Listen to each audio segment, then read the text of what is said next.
A recent article in the fashion magazine Marie Claire complains that film and TV abortion storylines almost always revolve around single teens, and the mag wants Hollywood to show more parents in those roles. Lila Rose, president of Live Action, calls that position horrific. It's a real tragedy to see Marie Claire now saying it's not enough. We need to promote more abortion, even to the point where now we need to see parents who already have born children considering an abortion. And that's what this article is about. It's saying having teen girls have abortions isn't enough to destigmatize this atrocious act. We need to also be promoting parents in film who already have other children.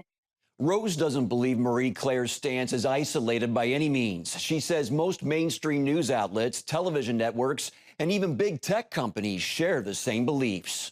So it just shows the huge disconnect between elites in this country and everyday Americans who see the humanity of the preborn child and refuse to buy the lie that abortion is empowering. The 1973 Supreme Court ruling legalizing abortion remains the primary focus on both sides of the fierce debate.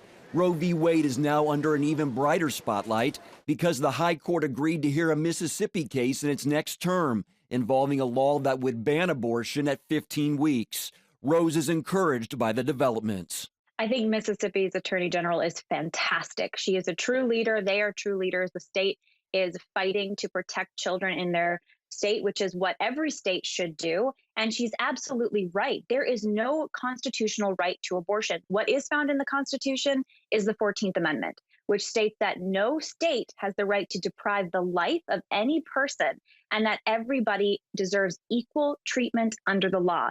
That should extend to all human beings, including children in the womb. Ultimately, Lila, do you think Roe v. Wade will be overturned? I think that if we are just and have any intellectual courage and honesty, Roe v. Wade's days are absolutely numbered. It's hard. It's hard for the Supreme Court to say that we were wrong. I mean, that's only happened a small handful of times in our history, but it has happened before.